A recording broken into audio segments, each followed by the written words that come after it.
Agora nós vamos agora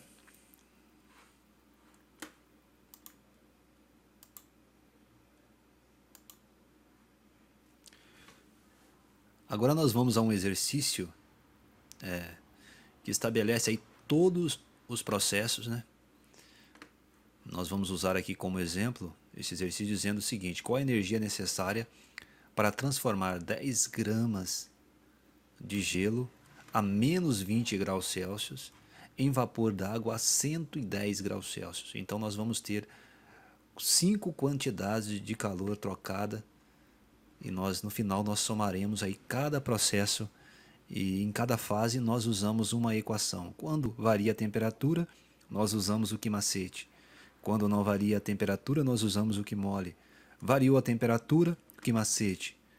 Não variou a temperatura, o que mole. E variou a temperatura, usamos o que macete. Então vamos à resolução. Isto é, no momento em que o gelo está a menos 20 graus Celsius, ele está recebendo uma quantidade de calor, então ele vai variar aqui até a 0 graus Celsius, isto é, menos 20, onde a variação de temperatura é a temperatura final, menos a temperatura inicial, isso aqui vai dar 20 graus Celsius. Então, quando está esquentando o gelo, vai haver uma variação de temperatura de 20 graus Celsius. Aqui não há variação de temperatura, nós falamos calor latente, nós usamos o que mole. De 0 até 100 graus Celsius, onde a água está passando, está totalmente no seu estado líquido, né? Para passar depois para líquido, para vapor, nesse processo vai haver uma variação de temperatura de 100 graus Celsius, né? Que nós levamos em consideração a nível do mar em que a água entra em ebulição a 100 graus Celsius. Depois, nesse processo onde a água coexiste em líquido e vapor, não há variação de temperatura, nós também usamos o que mole. Variou a temperatura, nós usamos o que macete. Então, variou a temperatura, não variou a temperatura e variou a temperatura aqui do início. Então, nós vamos aí a todos esses processos. Na quantidade 1, aqui na quantidade 1, nós temos o que? A massa, ele vale 10. Nós temos o calor específico do gelo, nós damos sempre nos exercícios, e neste caso o calor específico do gelo ele vale 0,5.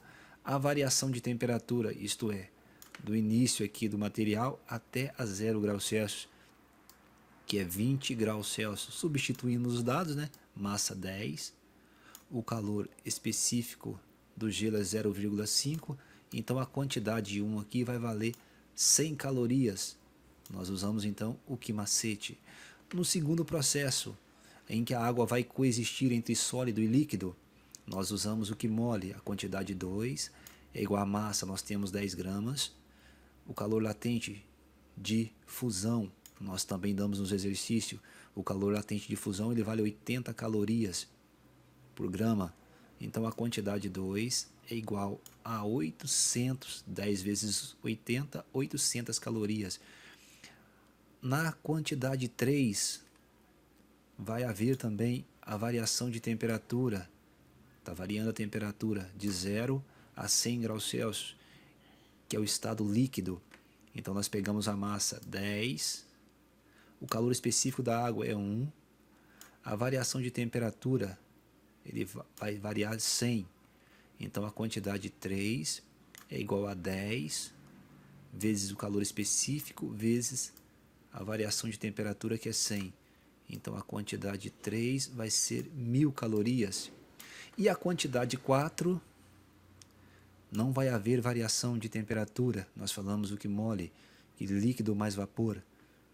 Então massa nós temos 10, o calor latente ele vale 540, o calor latente de vaporização. Então a quantidade 4 vai ser igual a 5.500 calorias.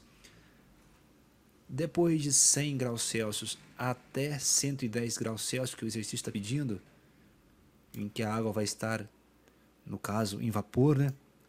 Vapor d'água, isso vai ser uma variação de 10 graus Celsius, aqui vai variar 10 graus Celsius, que está aqui. Então, quando varia a temperatura, nós usamos o que macete?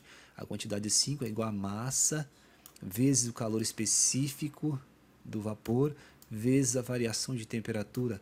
Então, a quantidade de 5 é igual a 10 da massa, o calor específico aqui do vapor, 0,48, vezes 10. Então, a quantidade de 5 é igual a 48 calorias.